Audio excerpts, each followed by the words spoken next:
Hello chess friends and welcome to Yazarov's chess channel and welcome to a very special match game that happened yesterday on Hikaru Nakamura's live stream. It was the Komodo engine versus GM Hikaru Nakamura, and it was such a great match game because the Komodo engine, I have to say it also, the Komodo engine is 3400 rated, so it's really an incredible engine. It proved itself in many TCEC seasons, in many computer chess championships. The Komodo engine in this match game played without 2 pawns in the beginning, so it's not a regular match, of course, but the Komodo engine is much stronger than any human in the world, and that's why I really was curious to see how this match game will end.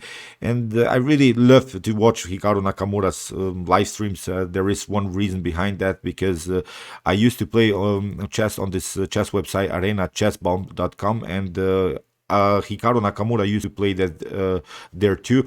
Although I'm really not sure if that was really Hikaru Nakamura, because there were many fake accounts. But Hikaru Nakamura agreed really to play one game against me. I texted him, please, one game for my friends, and he, of course, agreed to play one game. He crushed me, of course, in 20 moves. It was incredible for me, but at least it was a huge moment in my life. And in this video, I wanted to thank also Hikaru Nakamura for giving me this peaceful, really this joyful loss in my life. So let's check out now one game. 4 games have been played between Hikaru and the Komodo engine, but the Komodo engine played all the time with the white pieces, which is of course perfectly fine without 2 pawns at the beginning. So you see now the setup in this particular game. The Komodo engine played with the B pawn, without the B pawn, and without the G pawn. So here Komodo opens with the move C4. Hikaru responds with the move G6.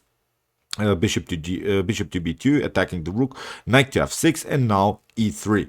Bishop to g7, bishop to g2. We have a double fianchetto, but we really cannot call it the double fianchetto because there are basically 2 pawns that are missing on the board. But still, it's a very interesting choice now by Komodo. At least it bringing the bishops on the most active diagonals. In the game, castling play by Hikaru, we have knight to e2, knight to c6, and now d4. Okay, Hikaru tried to play first without the pawns in the center. He wanted probably to see what the Komodo engine will try. Will it occupy the center? Then maybe when white has exposed itself a little bit with the pawn central control that white has here, of course, then maybe black can create further weaknesses. So here Hikaru plays also double fianchetto, which is sometimes a good choice. When your opponent plays a double fianchetto, you should do it too. And now we have knight to d2, bishop to b7, h4. This is really already a surprise. H4 immediately attacking without the 2 pawns in on the B and G file. Really intense move already here by Komodo engine. And now H5. Hikaru blocks, of course, white's further progress. We have D5 and now knight to A5. This is also playable. This is I'm not sure if you're familiar maybe with this card spot variation against the King's Indian setup. Many times it happens that the knight gets kicked away by the d5, but still you have a good activity with the move knight to a5, and then you're targeting the weak c4 square. And there are also some tactical threats on the long diagonal. So it is the knight cannot be, of course, trapped here with potential b4 moves. In the common card spot setup, there are always the tactical possibilities with move b4. So bishop to f3. Here Komodo plays, I think, already a very interesting idea. Although I will tell you the evaluation. The evaluation is here plus 3.4 for black, so it's minus 3.4. Here the Komodo engine probably realized that with the move h5, black has also weakened the pawn structure in front of the king. So what we want to do somehow is maybe to crack somehow the position with the move f5, with maybe tactical ideas, bishop to h5, or maybe with some knight to f4, knight to g6. So the pawn chain is, of course, best to be broken in the center. So we're targeting the g6 square when we want to have attacking possibilities. But still, of course, your king is in the center. It's really time now to break the position in the center, which Hikaru did. e6, the king stayed a little bit long in the center, which is a good choice by Hikaru. But now comes this idea of rook to g1.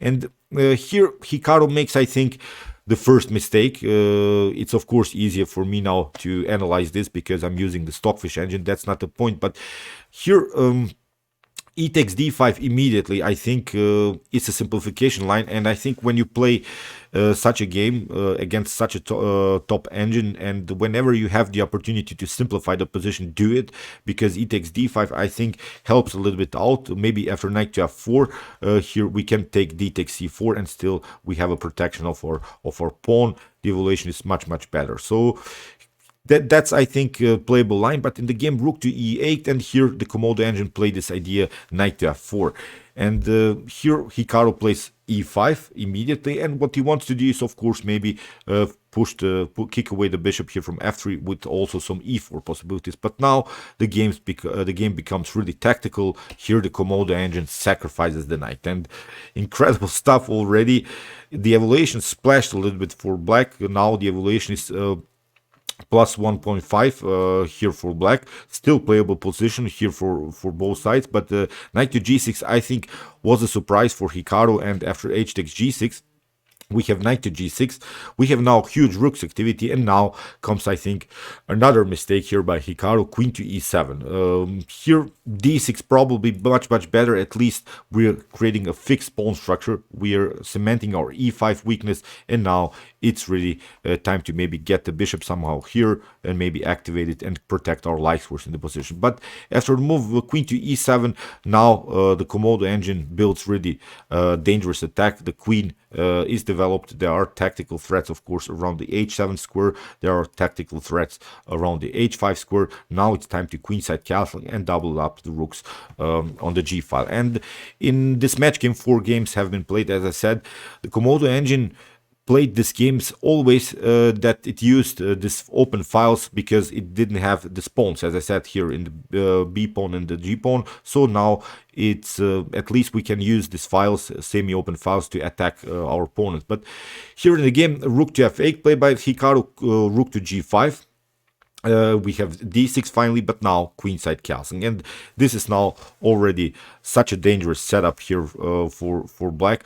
Although still the evaluation is about equal, but I think here already with great tactical preparations like Komodo is playing, of course, it is now very dangerous for Hikaru, because he now finally tried to maneuver the bishop on a better diagonal where we can at least protect some light squares. But now rook to g1, of course, a natural idea here by white. We have bishop to g4, and now bishop takes g4.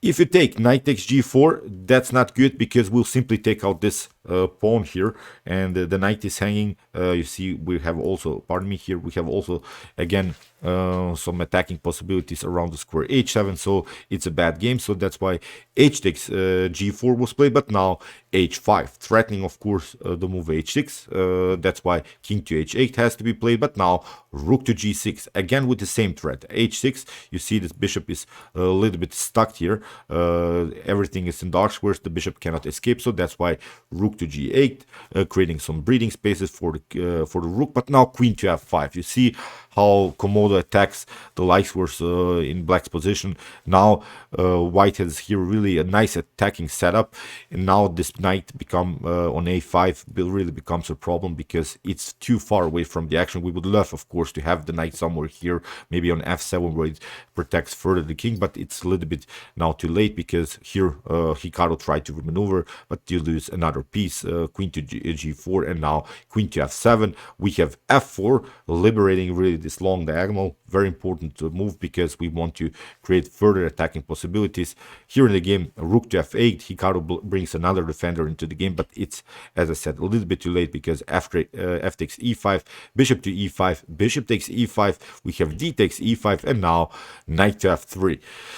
Very cool move by the Komodo engine, because if you take, of course, then you get checkmated here, rook takes g8, and it's not a problem about that. The only way to defend this somehow, but still it's a bad position, is maybe with the move knight to f6, but now queen to h4 will happen. Nothing dramatically has changed. We have opportunities to play knight takes e5, knight to g5. You cannot take rook takes g6, because h takes g6 will happen with an open h file, so it's again a bad position. So here Hikaru tried the knight to c4, but here comes now really a forced tactical sequence.